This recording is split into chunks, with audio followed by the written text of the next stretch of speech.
Professor Peter Wachowski, welcome to Neurosurgery Tales. I'm really happy to have you here today. And you're not only leading one of the most successful and top program of neurosurgery in the world at Berlin, at Charité Berlin, but also you openly share science and human side of your work through your book and on your social media. I can't wait to hear your stories and reflections today. So thank you so much for having me. First of all, I have to congratulate you, Aureliana, for your great podcast. It seems to be very successful, and I'm honored and grateful to be here. And then I'm looking forward to having a good conversation with you. Thank you. So you've described yourself early in your career as an arrogant snob until a mentor changed your perspective. Can you walk us through that moment and how it reshaped your philosophy of leadership in the operating room and just in your life? Did I say I wasn't? Did I confess I was arrogant? No, I think the story was that my former boss was always afraid that I could become arrogant, and I think as a neurosurgeon, there's always the risk of becoming arrogant because we are working at very fine institutions, doing very complicated things, and patients regard neurosurgery as something very important, high-level medical discipline. So there is a certain risk if you are successful of becoming arrogant. And I wouldn't say that I'm immune to that or that I was immune to that. And I think you will still find many people who would say that I'm arrogant, which I think is just the result of insecurity. But on the other hand, I think it's very important to stay with your feet on the ground, and to always be modest, because the downside of being up is that there will also be a down sooner or later, sometimes very sooner. So you have to be really aware of that I think taking care of neurosurgical patients should not allow any arrogance. And what we are doing is, I wouldn't say a regular job, but I like to demystify it. We are doing an important job. Others are also doing important jobs and challenging jobs. So I think we should stay modest and do our job and work as a team as best as we can. You also wrote a book. I don't want to butcher the name because I don't speak German. If that's correct, the name is Hopfarbay. Yeah, because it's okay. head work. Okay. So my first question is, when the English version will be available? So if among your listeners or your audience, there is somebody who is interested in translating it to English, that would be great. So this person would be welcome. And we can share on the benefits and profits, of course. But it was very successful in Germany. It was number 8 in the bestseller list. And over 1 year, it was among the top 50.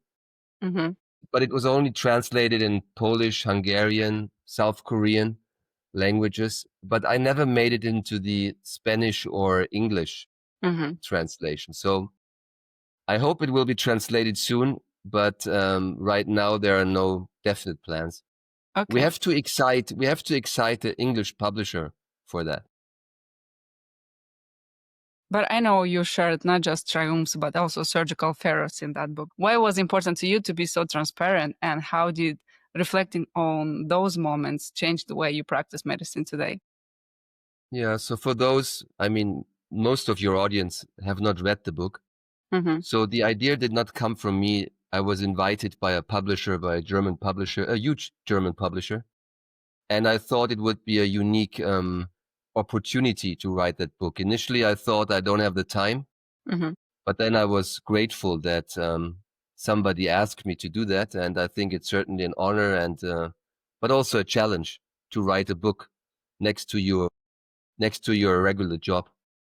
So with the help of an editor or a lecturer, we wrote that book. And the idea was to collect cases that would teach lay audience about the fascination of neurosurgery, about neurosurgical cases, about the philosophy behind it, and also about the anatomy. So it's going through the different areas of the brain down to the spine and spinal cord.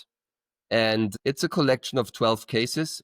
And it was always important to me not to make a pathetic, heroic book, but a book that teaches the lay people not only neuroscience or neuroanatomy, but also gives them an insight into how we feel about what the philosophy about neurosurgery and our psychology is. So I thought it's important to also put books into that where the decision making was complicated, or I also decided in the wrong way, where we made mistakes, where we had complications.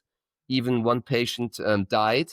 And I think it was important to have that transparency so that others, patients, relatives, but also med students or younger residents would understand the complexity and would also understand that we are all humans when we are doing that job. And I was really hoping for that colleagues that would read the book would not say, oh, another pathetic, boring, heroic book, but they would identify themselves with some details of the books. Yeah, I felt the same way. Yes, I was having the same conflicts when I had to decide. So, but in the end, and I think that was my personal takeaway, was that it was also a therapy for me. I wrote the book when I was really struggling with different things. I had been chairman for 12 years, and I always thought that I would struggle less and would have less conflicts and less controversies in my head when deciding on difficult aspects and what we are doing. So that book was also a way of therapy, and I really enjoyed it. And I was really glad, and that was really the biggest benefit. I was really glad to see that colleagues would call me, even non-neurosurgical colleagues, orthopedic colleagues or general surgery colleagues. They would say, yes, we identified things, or we identify things that we felt very similarly. And med students wrote me that they are interested now in the neurosurgical discipline just because they read the book. And even teenagers wrote me that they would like to study medicine because they became interested in neuroscience and neurosurgery just because of the book. So I think the collateral positive aspects were great. So I really enjoyed it. And it made sense to be transparent. And if your younger self would shadow you today after everything you went through, what do you think would surprise him most about who you've become? I think on a personal basis, I would be surprised that I managed to handle the job and the family in parallel, and that I would find a great partner and wife. Because when I was like in training 25, 30, 32, I thought that I would not really make a family or start that family business. But I'm glad that I was persuaded by a wonderful wife. So that would be number one. And professionally, I would be surprised that that somebody gave me the responsibility. I mean, when I started neurosurgery, I just wanted to do good surgery and good research and combine the two. And now I'm doing that chairman job for the last, meanwhile, 18 years. So that would astonish myself where you can end up if you don't have too high expectations and just do the work. And you also mentioned in one interview, I guess, that you perform approximately 800 surgeries a year. What keeps you alive? Caffeine, adrenaline? Are you simply stubborn or you're curious? So number one, I have a great team behind me. And I think that's another point that I was really also stressing in the book, that you always have a team behind you. And many books that write about neurosurgery are only focusing on the surgeon. But it was important that my team members have a face and a name. So if you read that book, you will also notice that part of the transparency. And I think 800 surgeries personally a year is only possible if you have a team that helps you with the preparation and with the execution of these surgeries. And what keeps me, but still, and it's a broad variety of low complex and high complex surgeries. So don't think that I'm performing 800 high complex surgeries a year. That's impossible if you are really taking things seriously and if you're really spending your time on the patient. But on the other hand, we really managed over the years to develop an efficiency as a team in terms of workflows, in terms of surgical execution. My former boss said to me, if an aneurysm clipping takes longer than 3 hours or another case, then something is going wrong. So we are really working on that efficiency, not to lose time on the case. And we are in good, we are trained very well because in the end, complex cases in a way gather here in Berlin, just by the name of the institution I'm working for. And then we are excited. We like the challenge. We like to push the borders. We are here to provide surgical solutions for complex cases, not being defensive on these complex cases. And we like to push the limits and we like to find solutions for these patients. And I think this keeps us going, trying to experience great surgery and good solutions for patients every day. And as a team, I think we motivate each other.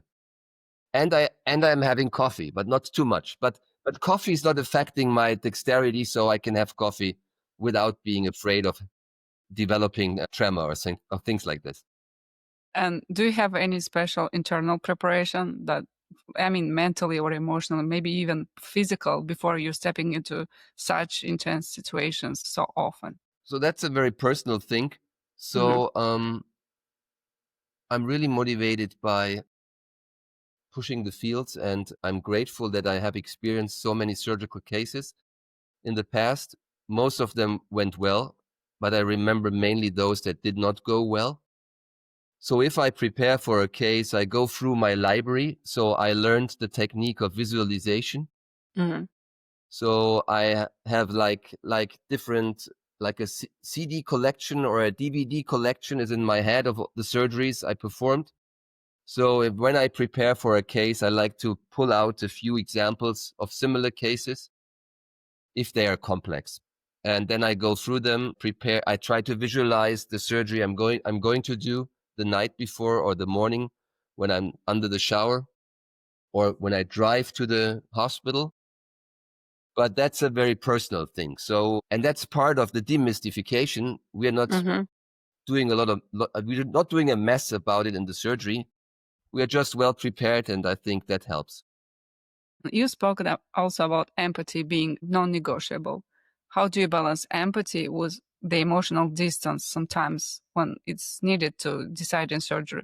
And should be there emotional distance between you and the patient? So admittedly, I don't even fully understand the question, because I think that you cannot separate empathy for the patient, empathy for your team, and sometimes even empathy for yourself when performing when you have to do a complex decision, from your attitude to the patient when you operate on them. I don't think that you should distance yourself from the patient. In fact, when I was a young neurosurgeon, I was hoping that I would be able to distance myself in a way that I would not bother anymore about the outcome of the surgery. And that was when I said I struggled when I wrote the book. At that time, I realized that I was not able to distance myself from the patient, but also from the surgery. In my younger years, I was a very competitive tennis player. I just did not tolerate, and I couldn't stand when I was losing a match. And I experienced the same thing when I'm doing the surgery. And I was hoping that I could distance myself from that negative feelings when I lose a match in the OR. And I was hoping with some experience and some routine and all the cases that I would have treated, I would be able to come to a point where I would not care about what happened in the OR or what happened about the patient. But number one, since a neurosurgeon always has to have empathy with the patient. You cannot do good neurosurgery without being empathic with your patient. You cannot do the surgery. You cannot talk to the patient. You cannot talk to the families without empathy. So if you have no empathy, I wouldn't even give you a training spot on my program. So the next question is how to handle the empathy. Because obviously, if you're very empathic and you are going through difficult times and you see patients suffering, you suffer yourself. And I never managed to really distance myself. And I think that suffering is very important, because only when you suffer, you can make progress. You can learn from that. If you are distancing yourself from the patient and from the outcome, you are emotionally not only dead, but you are also at a point where you are not pushing yourself to learn. And that was exactly the problem. When I started, I was desperate about complications where you would say, yeah, that happens, especially if you are at the beginning of your learning curve. But when when I had managed these complications, new problems arise and or had arisen, and I had to take care of them. So you're always chasing your perfectionism or your complications, and if you suffer about your outcomes, that's the only way to improve on them. So I think empathy is important, and you should never distance yourself. And if the patient is there, obviously everything becomes in a way abstract. Everything is draped. You have to take care of the surgery, and if the aneurysm ruptures or if you're losing the potentials during a complex tumor case, the last thing is that you see the face of the patient and how they're going to react if you're not managing. So you have to solve the problem. But as soon as you have solved the problem or you have the complication, you are back to empathy. So it's only a very short time of surgical execution when you are distancing yourself and focused on the surgery. But before and after the surgery, you have to be empathic, and you have to be, the empathy is your main driver of humanity in neurosurgery. I think that's a really great point, because somehow I noticed that some people are trying to distance themselves, and now even with the advancement of AI, robotics and everything, somehow they distance themselves from the patient, and it's kind of not the neurosurgery that I think should be done. At the Charité Neurosurgery department is ranked among the best in the world. What practice have you put in place to have such results? And if there is any hidden like curriculum or some secrets, can you share with us? You are referring to the Newsweek ranking, and we are really proud to be ranked quite high up. Yeah. And it took a while to get there, but I still doubt that the algorithm is really reflecting the complete truth, since there are so many fine institutions that I admire and so many neurosurgeons behind these institutions, where I would say that I'm still learning from them, that it's nice to be ranked among the highest programs, but we have to read these rankings with caution. Okay. But still, you are asking me about how we are trying to improve. And when I was appointed to that position 18 years ago, I was really thinking how we can, and I think that's number one. In Germany, the chairman is really responsible for the whole department and has the ability to create an environment where you can realize things that you as a chairman think are important, or as a chairwoman. So you have all the creativity, and it's not about putting pressures on your coworkers or on your faculty. It's just the ability to be creative and to realize projects. And you're not in the situation where others are telling you that they are not following your ideas. So you can create or inspire people. And this is what I did 18 years ago. And I think that was number one, that we are able to create a team and to work together. And I have the ability, for example, to standardize. So that was another important thing, to standardize. What I observe in the US sometimes is that the faculty often acts very independently, and it's very difficult to establish standards, especially since faculty is recruited and hired from other institutions. So in the end, you have a mixture of different schools of neurosurgery. And my idea was to create one school and to train people with that standard. And I wanted to avoid that my residents, every time they operate with another surgeon, this person is doing it in a different way. I wanted to have one standard, and I had, it took us some years, but I think after 10 or 12 years, we were at a point where everybody understood that we have one standard, and at whatever time point and whatever day and whatever door the patient is entering, at least the routine procedures are done in a very standardized way. Standardization leads to efficiency, leads to an increase in quality. And if you realize, or if standards are questioned, that's a good basis for doing research and studying that question.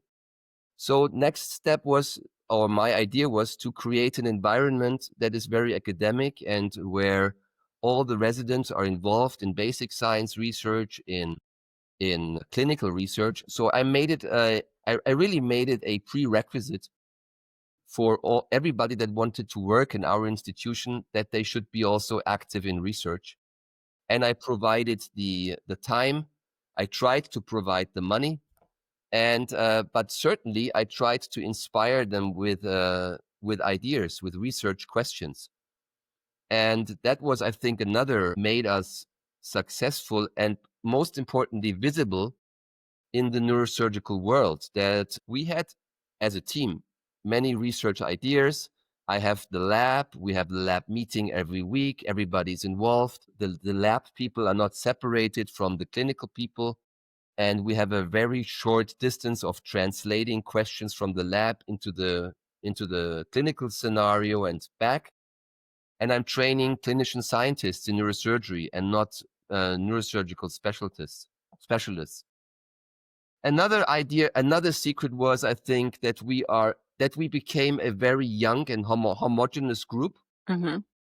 So meanwhile, we have created 7 chairmen, 4 of them of academic uni programs, and 2 others are just in waiting. They are just within selection process for other positions. And so we have a high turnover, and we do not clinch to faculty. We try to advance them to become leaders in the field.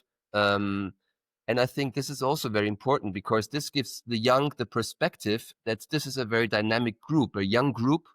And so we are attracting the brightest students and future residents for neurosurgical training, because they see that this is a dynamic field.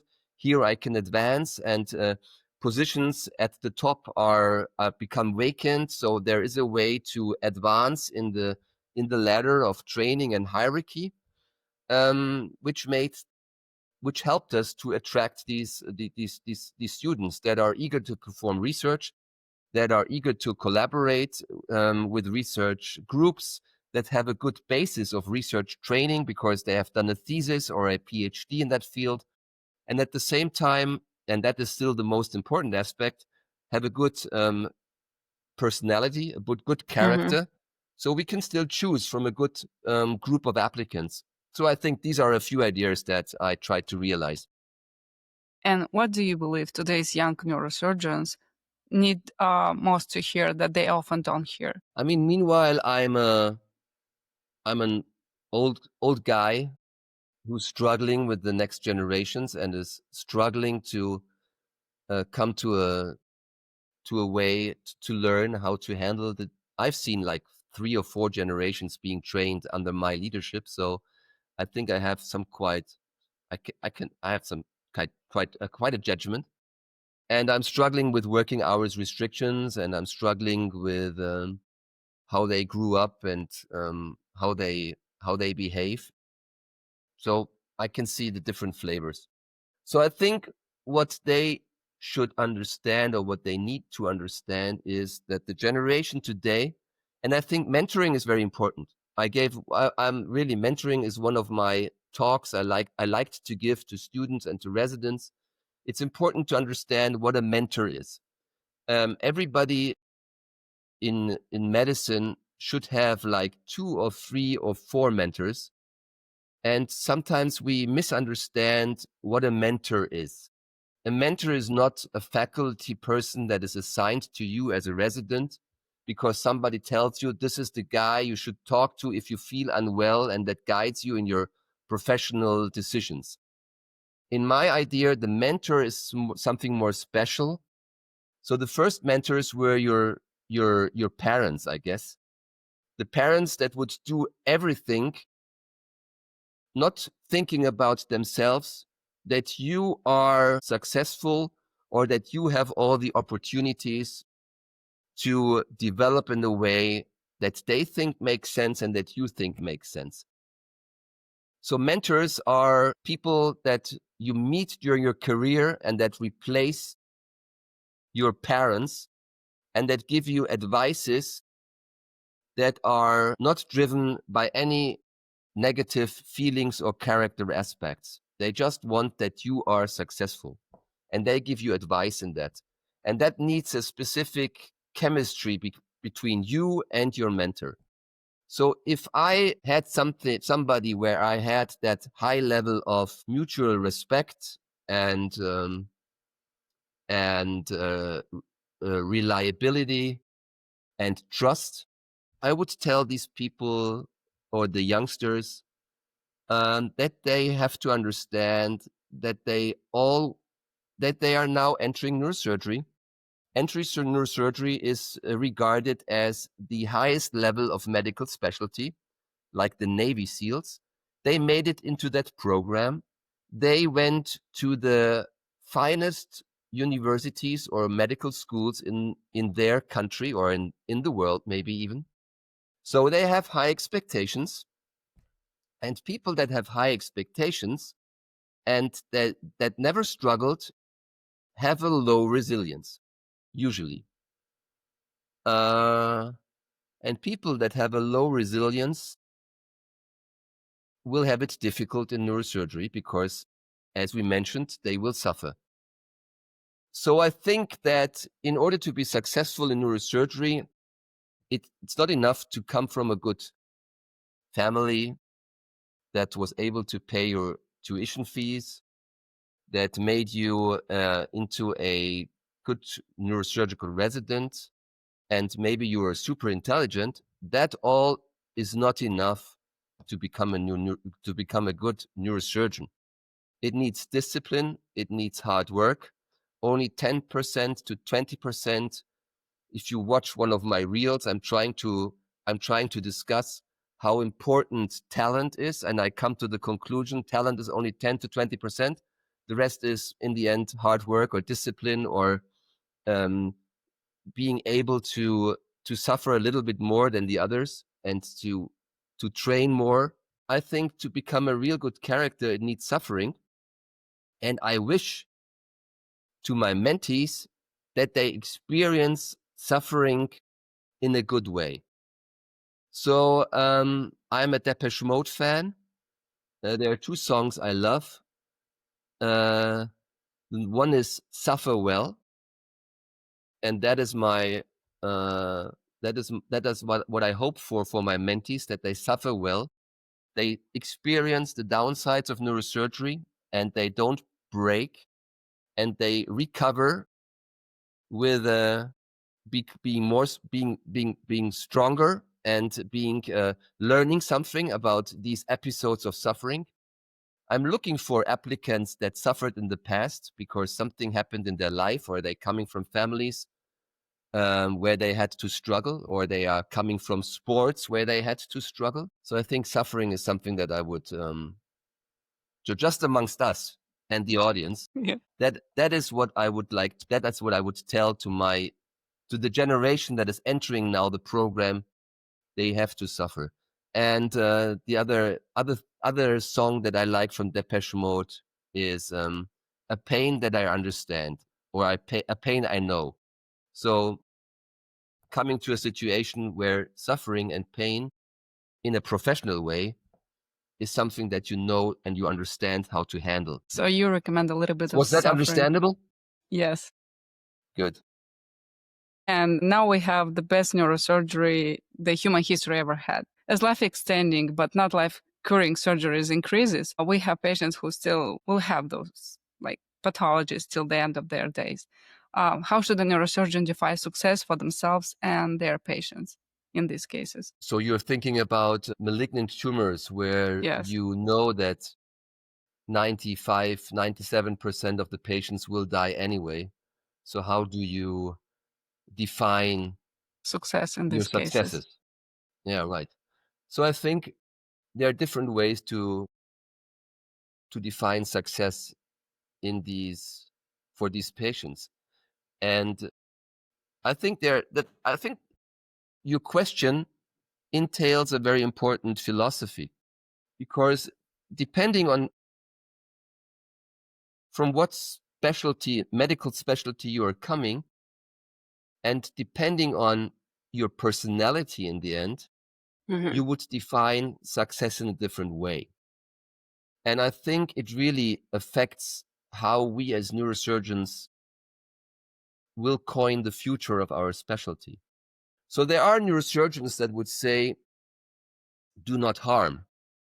Since the patient will die anyway, do not do anything that carries the risk of harming the patient. Or others would say, let's find a non-invasive treatment for these patients, which is absolutely okay, and I'm with it. But they would, or vascular is another thing. I mean, with non-invasive technologies, some would say surgery is dead. And I think I am on the opposite side. I really have strong feelings about what neurosurgery can do and what we can achieve. And as long as I'm not 100% convinced that neurosurgery has no role in that pathology anymore, I'm defining success of improving the surgical quality.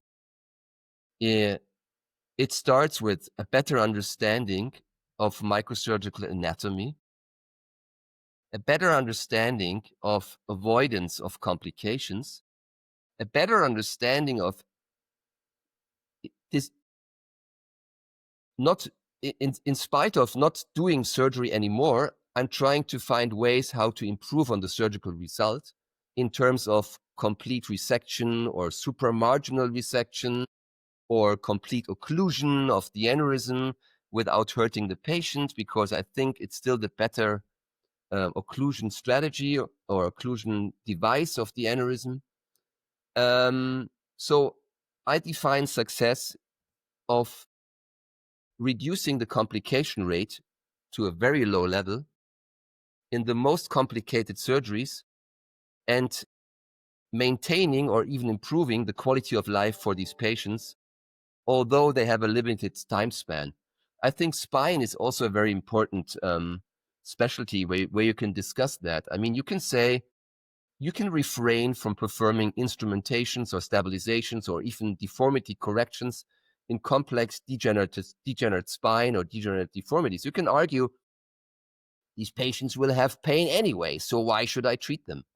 No, you should perform these surgeries or reconstruct the spine or correct the spine in a way that quality of life is improving despite you're performing a PSO. It's how about how you perform the PSO, or how you can change your approach to more anterior approaches in order to correct the sagittal imbalance so that the patient has the improved quality of life.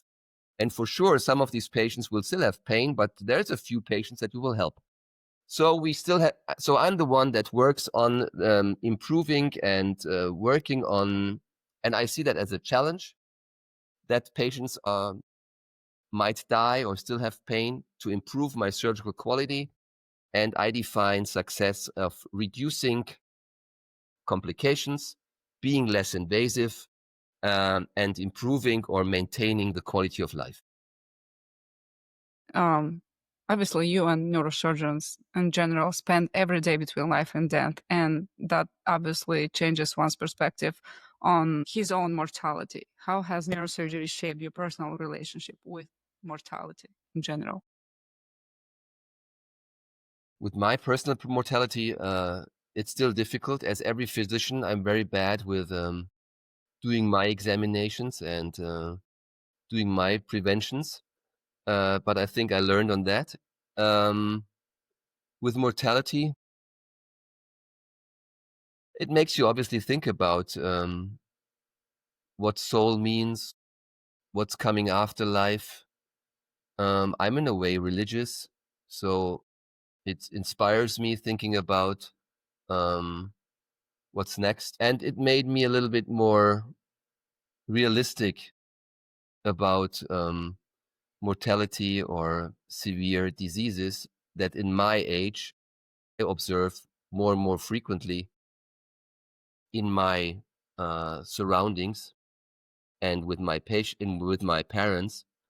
But I think it hasn't changed my attitude to mortality in a way that it made me sarcastic or more negative about it. And neurosurgery demands perfection. What's something in your life that you specifically allow to be imperfect?